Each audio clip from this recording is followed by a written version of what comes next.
U D എഫിന് ബഹുമാനപ്പെട്ട മുഖ്യമന്ത്രിയോട് ചോദിക്കാനുള്ളത്, അദ്ദേഹം ഇവിടെ തെരഞ്ഞെടുപ്പ് പര്യടനം നടത്തുകയാണ്, പ്രചരണം നടത്തുകയാണ്. കഴിഞ്ഞ 9 വർഷക്കാലത്തെ അങ്ങയുടെ ഭരണ നേട്ടങ്ങൾ പറഞ്ഞുകൊണ്ട്, ഈ ഗവൺമെൻറ് ജനങ്ങൾക്ക് വേണ്ടി ചെയ്ത കാര്യങ്ങൾ മാത്രം പറഞ്ഞുകൊണ്ട് ഈ തെരഞ്ഞെടുപ്പിനെ നേരിടാൻ LDF തയ്യാറുണ്ടോന്ന്? ഈ തെരഞ്ഞെടുപ്പ് പൊളിറ്റിക്കലായി ഈ സർക്കാരിനെ വിലയിരുത്തുന്ന തെരഞ്ഞെടുപ്പാണ് നിലമ്പൂരിലെ ജനങ്ങൾ. അതുകൊണ്ട് സർക്കാർ ചെയ്ത കാര്യങ്ങൾ പറഞ്ഞുകൊണ്ട് തെരഞ്ഞെടുപ്പിനെ നേരിടാൻ തയ്യാറുണ്ടോ? ആ വിഷയങ്ങൾ പറയാൻ തയ്യാറല്ല. കാരണം അതിശക്തമായ വെറുപ്പും എതിർപ്പും ജനങ്ങളുടെ ഇടയിലുണ്ടെന്ന് മനസ്സിലാക്കിയിട്ടാണ് ഇപ്പോൾ പാലസ്തീനായിട്ട് ഇറങ്ങിയിരിക്കുകയാണ്. കഴിഞ്ഞ പാർലമെന്റ് ഇലക്ഷനിലാണ് CAA കുറിച്ചും പാലസ്തീനെ കുറിച്ചും പറഞ്ഞത്. പാർലമെന്റ് ഇലക്ഷൻ കഴിഞ്ഞിട്ട് ഇതുവരെ പിന്നെ പാലസ്തീനെ കുറിച്ചും മിണ്ടിയിട്ടില്ല. ഇത് തെരഞ്ഞെടുപ്പ് അടുക്കുമ്പോൾ ഇറക്കുന്ന ഒരു സ്പെഷ്യലാണ് പാലസ്തീൻ. ഇപ്പം നിലമ്പൂർ ഉപതെരഞ്ഞെടുപ്പായപ്പോൾ പാലസ്തീൻ വീണ്ടും കൊണ്ടുവരാം. അന്ന് CAAയും പാലസ്തീനും ആയിരുന്നു. അന്ന് ഇതിൻ്റെ ഇടയിൽ ഈ വിഷയം ഇതുവരെ സംസാരിച്ചിട്ടില്ല.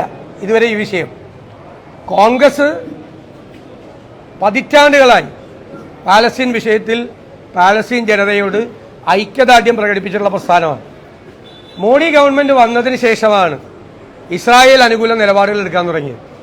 ആ ഇസ്രായേൽ അനുകൂല നിലപാടുകൾ എടുക്കുന്ന BJPയുമായി ബാന്ധവത്തിലുള്ളവരാണ് കേരളത്തിലെ CPM. ഈ തെരഞ്ഞെടുപ്പിൽ കഴിഞ്ഞ 9 വർഷക്കാലത്തെ ഈ സർക്കാരിൻ്റെ ഭരണം, പിണറായി സർക്കാരിൻ്റെ ഭരണം ഇവിടെ ചർച്ച ചെയ്യപ്പെടും. എല്ലാ കുടുംബങ്ങളിലും ഈ സർക്കാരിൻ്റെ ദുഷ്പ്രവർത്തികൾ മൂലം ഉണ്ടായിരിക്കുന്ന ഇരകൾ ഒരാളെങ്കിലും ഒരു വീട്ടിലുണ്ടാവും. അതുകൊണ്ട് തന്നെ സർക്കാരിനെതിരായ അതിശക്തമായ പ്രതിഷേധമായി ഈ തെരഞ്ഞെടുപ്പ് മാറും. ഇന്ന് ഒരു യോഗത്തിൽ അദ്ദേഹം പറഞ്ഞിരിക്കുന്നത്, അതായത് ജമായത്ത് ഇസ്ലാമിയുമായി UDF കൂട്ടുകൂടുന്നെന്നാണ്. ഞാൻ കഴിഞ്ഞ ദിവസം വ്യക്തമാക്കിയിട്ടുണ്ട്. അവർ വെൽഫെയർ പാർട്ടി ഞങ്ങൾക്ക് പിന്തുണ പ്രഖ്യാപിച്ചു, ഞങ്ങൾ ആ പിന്തുണ സ്വീകരിച്ചു. മുഖ്യമന്ത്രി ഇപ്പം പറയുന്നത് വർഗീയതയുമായി UDF സന്ധി ചെയ്തു എന്നാണ്. അദ്ദേഹം പാർട്ടി സെക്രട്ടറി ആയിരുന്നപ്പോൾ ചെയ്ത ഒരു പത്രസമ്മേളനം ഞാൻ നിങ്ങളെ കേൾപ്പിക്കുകയാണ്. അതിൻ്റെ വീഡിയോയും അതിൻ്റെ ഓഡിയോയും ഞങ്ങളുടെ കയ്യിലുണ്ട്. അതായത് ജമായത്ത് ഇസ്ലാമിയും PDPയും LDFന് പിന്തുണ നൽകിയിരിക്കുന്നു. അതിന് ഞങ്ങൾ സ്വാഗതം ചെയ്തിരിക്കുന്നു. അവർ ശക്തമായ നിലപാടാണ് സ്വീകരിച്ചിരിക്കുന്നതെന്ന് ഞാൻ കഴിഞ്ഞ ദിവസം പറഞ്ഞതുപോലെ CPMന്റെ മുഖപത്രം ജമായത്ത് ഇസ്ലാമിയുടെ പിന്തുണ ആവേശകരവും അഭിമാനകരവും എന്നാണ് പറഞ്ഞത്. ഈ മുഖ്യമന്ത്രിയെ പോലെ ഒരാൾ കേരളത്തിൽ ഒരു മുഖ്യമന്ത്രി ഇതുപോലെ മാറി പറഞ്ഞിട്ടില്ല. അവരുടെ പിന്തുണ നേടി അന്ന് അധികാരത്തിൽ വന്നതാണ് 2006-ൽ. എന്നിട്ട് ഇപ്പം മാറ്റി പറയും 2011-ൽ. അതുകൂടാതെ CPMന്റെ 2 MPമാർ തമിഴ്നാട്ടിൽ, രണ്ടുപേരും ഇവരുടെ കൂടി പിന്തുണയോടുകൂടിയാണ് ജയിച്ചത്. എന്നാൽ മുഖ്യമന്ത്രി പോളിറ്റ് ബ്യൂറോ മെമ്പറല്ലേ, അവരെ രാജിവെപ്പിക്കാൻ തയ്യാറുണ്ടോ? അവർ ഈ വെൽഫെയർ പാർട്ടിയുടെ ഓഫീസിൽ പോയി നന്ദി പറഞ്ഞു. ഞങ്ങൾക്ക് വെൽഫെയർ പാർട്ടിയാണ് പിന്തുണ കൊടുത്തത്, ഇവർ അന്നത്തെ ജമായത്ത് ഇസ്ലാമിയായിട്ടാണ് ഇവർ കൂട്ടുകൂടിയത്. ഇതെന്താ ഇപ്പം പച്ചയ്ക്ക് വർഗീയത പറയുകയാണ് CPM. പച്ചയ്ക്ക് വർഗീയത. CPM കേഡറുകളോട്, സ്ക്വാഡുകളോട് പറഞ്ഞിരിക്കുന്നത് വീടുകളിൽ പോയി പച്ചയ്ക്ക് വർഗീയത പറഞ്ഞ് വോട്ട് പിടിക്കാനാണ്. ഓരോ വീട്ടിലും ചെല്ലുമ്പോൾ, പണ്ട് കാലടി ഗോപിയുടെ കഥാപാത്രം പോലെ ഓരോ വീട്ടിലും ചെല്ലുമ്പോൾ ആ വീട്ടിലെ ഏത് മതമാണ് എന്ന് കണ്ടിട്ട് അതനുസരിച്ച് അഭിപ്രായം പറയുന്ന രീതിയിലേക്ക് CPM ഒരു കാലത്ത് കേരളത്തിൽ ഒരു രാഷ്ട്രീയ പാർട്ടിയെ അധപ്പതിക്കാത്ത തരത്തിൽ പച്ചയ്ക്ക് വർഗീയത പറയാം എല്ലാ വീട്ടിലും ചെന്ന്. ഇവിടെ തെരഞ്ഞെടുപ്പിനെ വർഗീയത പറഞ്ഞോ അല്ലെങ്കിൽ വിഷയങ്ങൾ മാറ്റി പറഞ്ഞോ ഈ തെരഞ്ഞെടുപ്പിലെ അജണ്ട മാറ്റാൻ മുഖ്യമന്ത്രിയും CPMഉം ശ്രമിക്കണ്ട. കാരണം ഈ തെരഞ്ഞെടുപ്പിൽ ജനങ്ങളുടെ മനസ്സിലുള്ളത് ഈ സർക്കാരിനോടുള്ള അതിശക്തമായ എതിർപ്പാണ്. ആ എതിർപ്പ് വോട്ടാവും, ഒരു സംശയവും വേണ്ട. UDF നല്ല രീതിയിൽ തെരഞ്ഞെടുപ്പ് പ്രവർത്തനവുമായി മുന്നോട്ട് പോകുന്നു. ഞങ്ങളുടെ വിലയിരുത്തൽ ഉജ്ജ്വലമായ ഭൂരിപക്ഷത്തിന് UDF സ്ഥാനാർത്ഥി ശ്രീ ആര്യാടൻ ഷൗക്കത്ത് ജയിക്കുമെന്ന് തന്നെയാണ്.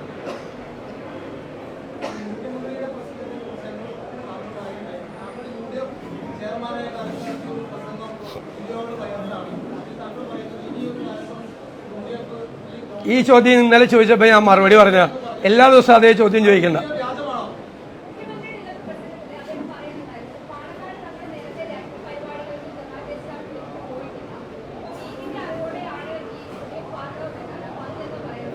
UDF ഈ ഞങ്ങൾക്ക് നൽകിയ പിന്തുണ UDF ഒറ്റക്കെട്ടായി എടുത്ത തീരുമാനത്തിൻ്റെ ഭാഗമായിട്ടാണ് ഞങ്ങളത് സ്വീകരിച്ചു.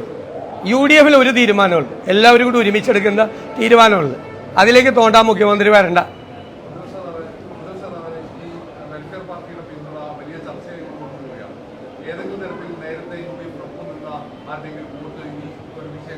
ഒരു തരത്തിലും പോവില്ല, ഒരു തരത്തിലും പോവില്ല. അതിനെ ഏതെങ്കിലും ഒരു രാഷ്ട്രീയ പാർട്ടി രജിസ്റ്റർ ചെയ്തിരിക്കുന്ന ഒരു പൊളിറ്റിക്കൽ പാർട്ടി ഞങ്ങൾക്ക് പിന്തുണ പ്രഖ്യാപിച്ചതിൻ്റെ പേരിൽ ഞങ്ങൾക്ക് എന്തിനാ വോട്ട് നഷ്ടപ്പെടുന്നത്? എല്ലാവരും ഞങ്ങൾക്ക് പിന്തുണ നൽകിയ എല്ലാ വിഭാഗവും ഞങ്ങളുടെ കൂടെയുണ്ട്. കൂടുതൽ ആളുകൾ ഞങ്ങളുടെ കൂടെ വരുന്നുണ്ട്. കഴിഞ്ഞ 2021 അസംബ്ലി തെരഞ്ഞെടുപ്പിൽ ഒരാർക്കാ പിന്തുണ കൊടുത്തിരുന്ന ഇവിടെ നിലമ്പൂർ സീറ്റിൽ അന്ന് ഈ മുഖ്യമന്ത്രി ഇവിടെ വന്ന് പ്രചരണം നടത്തിയപ്പോൾ അദ്ദേഹത്തിന് ഒരു കുഴപ്പമില്ലായിരുന്നല്ല. ഞാനിവിടെ ഓന്തിന്റെ നിറം മാറുന്നത് പോലെ എനിക്കൊരു മുഖ്യമന്ത്രിയെ കുറിച്ച് പറയാൻ എനിക്ക് വിഷമമുണ്ട്. ഇത്രയും പ്രായമുള്ള ഒരാളെ കുറിച്ച് പറയാൻ ഓന്തിന്റെ നിറം മാറുന്നത് പോലെ ഒരു പാർട്ടിയും അതിന്റെ നേതാവും നിറം മാറുകയാണ്. ഇവിടെ കഴിഞ്ഞ പ്രാവശ്യം അവർ ആർക്കാ പിന്തുണ കൊടുത്തിരുന്നത്? ആർക്കായിരുന്നു? കഴിഞ്ഞ നിയമസഭാ തെരഞ്ഞെടുപ്പിൽ ആർക്കായിരുന്നു? ദൈവം എന്നിട്ട് മാറ്റി പറയുകയാണ്. ഒരു ഇത് വേണ്ടേ? ജനങ്ങളുടെ സാമാന്യ ബുദ്ധിയെ വെല്ലുവിളിക്കുകയാണ്. എന്നിട്ട് ഒറ്റയടിക്ക് പറയാണ്. എന്നിട്ട് PDP പിന്തുണ സ്വീകരിക്കുകയാണ്. അബ്ദുൽ നാസർ മദനി തീവ്രവാദിയായതുകൊണ്ട് ആ തീവ്രവാദിയെ ഞങ്ങളുടെ പോലീസ് പിടിച്ച് തമിഴ്നാട് പോലീസിന് കൈമാറി എന്ന് PRDയുടെ പുസ്തകത്തിൽ എഴുതി വെച്ച ഗവൺമെന്റാണ് CPM ഗവൺമെന്റ്. അപ്പോൾ ആ തീവ്രവാദിയുടെ പാർട്ടിയുടെ പിന്തുണ സ്വീകരിക്കുക. ഞങ്ങളൊന്നും പറഞ്ഞില്ല അതിനെക്കുറിച്ച്. ആ രാഷ്ട്രീയ പാർട്ടി കഴിഞ്ഞ പാർലമെന്റ് തെരഞ്ഞെടുപ്പിൽ അവർക്ക് പിന്തുണ കൊടുത്തു. ഈ നിലമ്പൂരും പിന്തുണ കൊടുത്തു. അത് അവരുടെ ഇഷ്ടം. ഞങ്ങൾ അതിനെയൊന്നും കുറ്റപ്പെടുത്തിയില്ലല്ലോ. പക്ഷെ അവരെ കുറിച്ച് ഏറ്റവും മോശമായിട്ട്, മദനിയെ കുറിച്ച് ഏറ്റവും മോശമായിട്ട് ആരാ പറഞ്ഞത്? CPM. ഏറ്റവും മോശമായിട്ട് കേരളത്തിൽ ഒരു രാഷ്ട്രീയ പാർട്ടിയും പറയാത്ത രീതിയിൽ മദനിയെ അധിക്ഷേപിച്ച് തീവ്രവാദി എന്ന് വിളിച്ച പാർട്ടി CPM ആണ്. എന്നിട്ട് ഇപ്പൊ ആ പിന്തുണ കുഴപ്പമില്ല. പിന്നെ മറ്റൊരാളുണ്ടല്ല, ഹിന്ദു മഹാസഭ.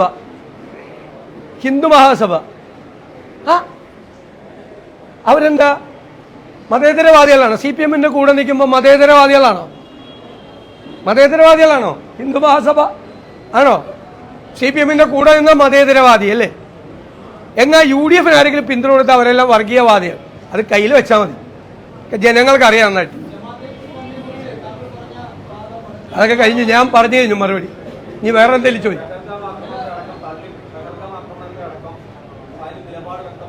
ഏതാ?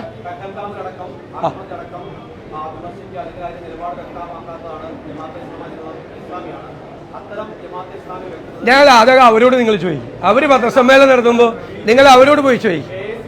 നിങ്ങൾ അവരോട് ചോദിക്കുന്നേ, എന്നോട് ചോദിക്കണത്. വേറെ ഏതെങ്കിലും രാഷ്ട്രീയ പാർട്ടിയുടെ കാര്യങ്ങൾ എന്നോട് നിങ്ങൾ അവരോട് പോയി ചോദിക്കും. നിങ്ങൾ അവരോട് ചോദിക്കും, എന്നോട് ചോദിക്കില്ല പ്ലീസ്. അല്ല, അവർ ഞങ്ങളെ പിന്തുണയ്ക്കുന്നു, ഞങ്ങൾ ആ പിന്തുണ സ്വീകരിക്കുന്നു. ഈ 3 പതിറ്റാണ്ട് കാലം അവർ CPMന് പിന്തുണ കൊടുത്തപ്പോൾ ഇതൊന്നും ഇവിടെ ചർച്ച ചെയ്യില്ലല്ലോ. ഒന്നും ചർച്ച ചെയ്തില്ലല്ലോ. ആരും ചർച്ച ചെയ്തില്ല. അവരുടെ ഓഫീസിൽ പിണറായി വിജയൻ പോയപ്പോൾ ചർച്ച ചെയ്തില്ലല്ലോ. കോടിയേരി ബാലകൃഷ്ണൻ പോയപ്പോൾ ചർച്ച ചെയ്തില്ലല്ലോ. അവരുടെ അമീറുമായിട്ട് രാഷ്ട്രീയ ചർച്ച നടത്തിയതിൽ തലയിൽ മുണ്ടിട്ടല്ല പോയതെന്ന് പിണറായി വിജയൻ പറഞ്ഞതിൻ്റെ വീഡിയോ എൻ്റെ കയ്യിലുണ്ട്. തലയിൽ മുണ്ടിട്ടല്ല ഞങ്ങൾ അവരുമായിട്ട് ചർച്ച നടത്തിയത്, അമീറുമായിട്ട് ചർച്ച നടത്തിയത് എന്ന് പറയുന്ന വീഡിയോ എൻ്റെ കയ്യിലുണ്ട്. എന്നിട്ട് ഇങ്ങനെ മാറ്റി പറയുമ്പോൾ ജനങ്ങൾ കാണുന്നുണ്ട്. അത്രയുള്ളൂ.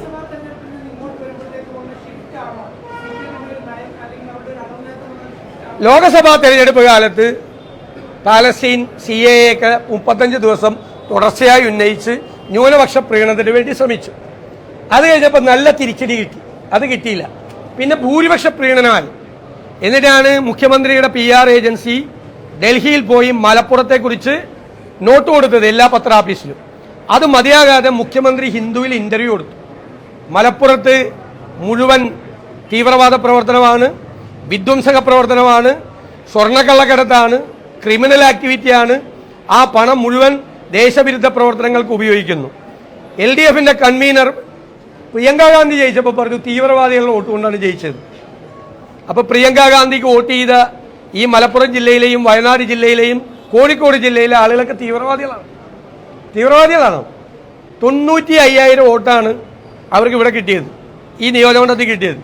ആ 95,000 പേര് 65,000 വോട്ടിന്റെ ഭൂരിപക്ഷമാണ് നിലമ്പൂർ പാർലമെന്റ് മണ്ഡലത്തിൽ പ്രിയങ്ക ഗാന്ധിയുടെ ഭൂരിപക്ഷം. തീവ്രവാദികളാണ് അവരെല്ലാം.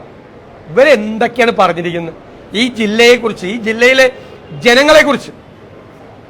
ഒരു ഡസൻ പ്രസ്താവനയാണ് ഈ വിജയരാഘവൻ നടത്തിയിട്ടുള്ളത്. ആ വിജയരാഘവനാണ് ഇവിടെ ചുമതല കൊടുത്തിരിക്കുന്നത് വർഗീയത പടർത്താൻ. CPM ഈ തീവ്ര വർഗീയത പറയുന്ന ചില മതസംഘടനകളെയും ചില രാഷ്ട്രീയ പാർട്ടികളെയൊക്കെ മറികടന്ന് അതിനേക്കാൾ പച്ചവെള്ളത്തിന് തീപിടിപ്പിക്കുന്ന വർഗീയത തെരഞ്ഞെടുപ്പിൽ ഉണ്ടാക്കാൻ നോക്കുക. കാര്യം എന്ന് വെച്ചാൽ ഗവൺമെന്റിനെതിരായിട്ടുള്ള ജനങ്ങളുടെ പ്രതിഷേധത്തിൽ നിന്ന് ഫോക്കസ് മാറ്റാൻ വേണ്ടിയിട്ടാണ്. ഞങ്ങളുടെ പ്രചരണത്തിന്റെ ഫോക്കസ് മരുന്നില്ലാത്തതും മാവേലി സ്റ്റോറിൽ സാധനമില്ലാത്തതും ക്ഷേമനിധി പെൻഷൻ കൊടുക്കാത്തതും സാമൂഹ്യ സുരക്ഷാ പെൻഷൻ തടസ്സപ്പെട്ടതും കേരളത്തിന്റെ ഖജനാവ് കാലിയാക്കിയതും 3 പ്രാവശ്യം വൈദ്യുതി ചാർജ് കൂട്ടിയതും വീണ്ടും ഈ തെരഞ്ഞെടുപ്പ് തുടങ്ങിയപ്പോൾ തന്നെ 32 പൈസ ഇനി കൂട്ടാൻ വേണ്ടി റെഗുലേറ്ററി അതോറിറ്റിക്ക് അയച്ചതും ഉൾപ്പെടെ സർക്കാർ കേരളത്തിലെ ജനങ്ങളെ പ്രയാസപ്പെടുത്തുന്ന, ബുദ്ധിമുട്ടിക്കുന്ന, ജീവിക്കാൻ അനുവദിക്കുന്നില്ല. പിന്നെ ഇന്നും ഒരു കാട്ടാന ചവിട്ടിയൊരു സ്ത്രീ മരിച്ചു. എന്ത് നടപടിയാണ് ഈ ഗവൺമെന്റ് എടുത്തിട്ടുള്ളത്? ജനങ്ങളെ വന്യജീവികൾക്ക് വിട്ടുകൊടുത്തിരിക്കുകയാണ്, അവരുടെ വിധിക്ക് വിട്ടുകൊടുത്തിരിക്കുകയാണ്. മലയോരത്തെ ജനങ്ങളെ അവരുടെ വിധിക്ക് വിട്ടുകൊടുത്തിരിക്കുകയാണ്. ഒരു നടപടി സർക്കാർ ചെയ്യുന്നില്ല. കിടങ്ങ് കുഴിക്കുന്നില്ല, ഫെൻസിങ് സ്ഥാപിക്കുന്നില്ല.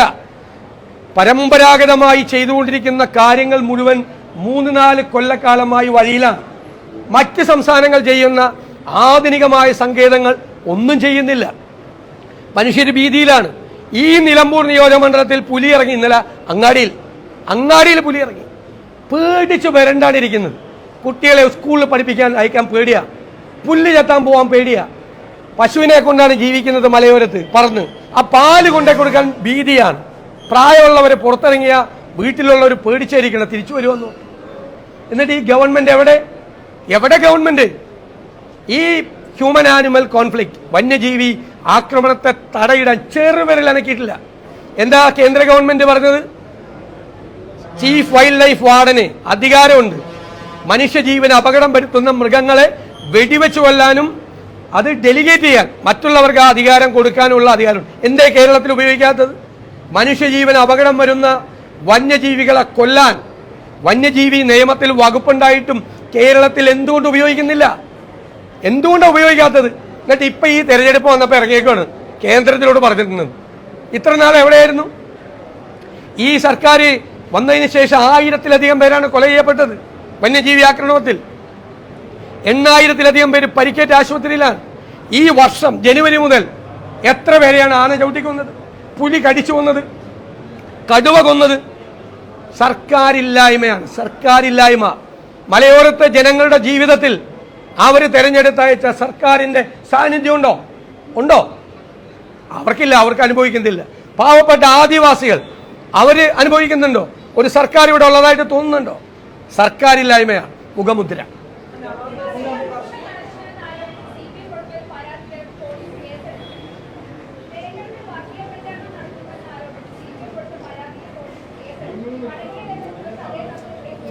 CPM കൊടുക്കുന്ന കേസിൽ പോലീസ് കേസെടുക്കണം വലിയ വാർത്തയാണ്. എങ്ങനെ? തീർച്ചയായിട്ടും അവർ വീടുകളിൽ ചെന്ന് ക്യാമ്പയിൻ നടത്തുമല്ലേ. ഞാൻ പറഞ്ഞല്ലേ, കാലടി ഗോപിയുടെ കഥാപാത്രം വീട്ടിൽ ചെല്ലുമ്പോൾ ഒരു വശത്ത് ക്രിസ്തുവിൻ്റെ പടം, വേറൊരു സ്ഥലത്ത് കൃഷ്ണൻ്റെ പടം. അപ്പോൾ ഹിന്ദുവിൻ്റെ വീട്ടിൽ ചെല്ലുമ്പോൾ കൃഷ്ണൻ്റെ പടം കാണിക്കും, ക്രിസ്ത്യാനിയുടെ വീട്ടിൽ ചെല്ലുമ്പോൾ ക്രിസ്തുവിൻ്റെ പടം കാണിക്കും. അവർ കാലടി ഗോപിയുടെ നാടകത്തിലെ രസകരമായൊരു കഥാപാത്രം. ആ പണിയാണ് ഇപ്പോൾ CPM ചെയ്തുകൊണ്ടിരിക്കുന്നത് എല്ലായിടത്തും. ഓരോ വീട്ടിൽ ചെന്ന് ഓരോ വീട്ടിലെ ജാതി അനുസരിച്ചിട്ട് അവിടെ ചെന്ന് ഇത് പറഞ്ഞുകൊണ്ടിരിക്കുക. അതാണ് ചെയ്തുകൊണ്ടിരിക്കുന്നത്. വർഗീയത, പച്ചയ്ക്ക് വർഗീയത. ആരോട്? ഈ പോലീസിന് പരാതി കൊടുക്കാനാ? ഈ പോലീസിന് പരാതി കൊടുത്തിട്ടാ? അവർക്ക് ഇഷ്ടമുള്ളവർക്കെതിരെ കൊടുത്താൽ കേസെടുക്കും, അല്ലാത്തവർക്കെതിരെ കേസെടുക്കില്ല.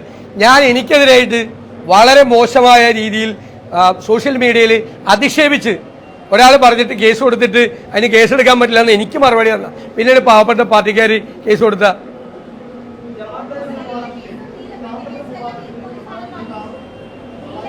പ്ലീസ് എങ്ങനെ എന്നിട്ട് എന്തായി? എന്നിട്ട് എന്തായി? ആ പോലീസ് ഒരു മന്ത്രി വിളിച്ചു പറഞ്ഞതനുസരിച്ച്, എസ് പിയോട് പറഞ്ഞതനുസരിച്ച്, ഞങ്ങളുടെ സ്ത്രീകളായ നേതാക്കന്മാർ താമസിക്കുന്ന ഹോട്ടൽ മുറി അർദ്ധരാത്രി റെയ്ഡ് ചെയ്ത്. ഇതെവിടെ കേസ്? എന്തായി? നീലപ്പെട്ടി ഇവിടെ പന്നിക്കണിയായിട്ട് ഇറങ്ങി ആദ്യം. എന്നിട്ട് പറയും ഞങ്ങളെ UDF ഇലക്ഷനിൽ ജയിക്കാൻ, ഷൗക്കത്തിനെ ജയിപ്പിക്കാൻ ഒരു പന്നിക്കണി ഒരുക്കി ഷോക്കടിപ്പിച്ച് ഒരു കൊച്ചിനെ കൊന്നു. ആ രീതിയിലല്ലേ പറഞ്ഞൊരു മന്ത്രി. അതിന് കൊടപിടിച്ചു കൊടുത്തില്ലേ ഗോവിന്ദൻ കൊടപിടിച്ചു കൊടുത്തു. മുഖ്യമന്ത്രി ഇയാളെ ശാസിച്ചെന്ന് പറയണത് ആരെ? ഞാൻ വാർത്ത കണ്ട്, എനിക്കറിയില്ല. എനിക്ക് മുഖ്യമന്ത്രിയോട് ചോദിക്കാനുള്ളത്, ആ ശശീന്ദ്രൻ പറഞ്ഞത് അതുപോലെ ഏറ്റുപറഞ്ഞ ആ ഗോവിന്ദനോട് പട്ടിൽ പൊതിഞ്ഞൊരു ശകാരമെങ്കിലും നടത്തണ്ടേ?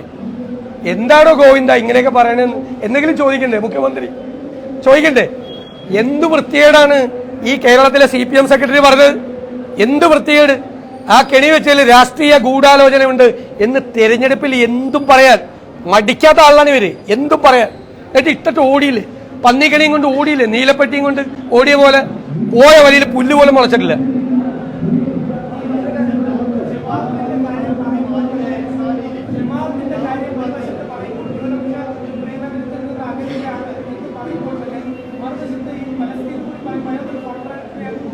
അത് വന്നിട്ട് അപ്പുറത്തോട്ട് പിടിക്കാൻ ഇപ്പൊ വന്നേക്കാണ്. നിലമ്പൂര് വന്നിട്ട് അത് പിടിക്കുകയാണ്. അല്ലെങ്കിൽ ഒരു കൊല്ലോട്ട് പറഞ്ഞിട്ടില്ലല്ലോ. പാർലമെന്റ് ഇലക്ഷൻ കഴിഞ്ഞിട്ട് ഒരു കൊല്ലമില്ലേ? ഇല്ലേ? ഏപ്രിലല്ലായിരുന്നു? ഒരു കൊല്ലമില്ലേ? ഒരു കൊല്ലത്തിന്റെ ഇടയിൽ എന്തെല്ലാം അതിക്രമങ്ങൾ പാലസ്തീനിൽ നടന്നു, എന്തെല്ലാം അതിക്രമങ്ങൾ ഗാസയിൽ ഇല്ലേ? മിണ്ടിയിട്ടില്ലല്ലോ. തെരഞ്ഞെടുപ്പ് എടുക്കുമ്പോൾ പോക്കറ്റിൽ നിന്ന് എടുക്കുന്ന സ്പെഷ്യൽ സാധനമാണ് പാലസ്തീൻ. CAA കുറിച്ച് 35 ദിവസം പ്രസംഗിച്ചു പാർലമെന്റ് ഇലക്ഷനിൽ. 35 ദിവസം. എന്നിട്ട് ആ CAA പ്രക്ഷോഭത്തിൽ പങ്കെടുത്ത ആളുകൾ ഇപ്പോഴും കോടതി കയറി ഇറങ്ങിറക്കുക. ആയിരക്കണക്കിന് ആളുകൾ അവരുടെ കേസ് പിൻവലിക്കുമെന്ന് പറഞ്ഞിട്ട് പിൻവലിച്ചില്ല. ആയിരക്കണക്കിന് ആളുകൾ കോടതി കയറി ഇറക്കുക. എന്നിട്ട് ഹിന്ദു മഹാസഭയുടെ പിന്തുണ അവരെ കെട്ടിപ്പിടിച്ച്, BDP കെട്ടിപ്പിടിച്ച് നമ്മളോട് മതേതരത്വം പഠിപ്പിക്കാൻ വേണ്ടി വരിക. വേണ്ട, ഇങ്ങോട്ട് വരണ്ട. അത്രയല്ല.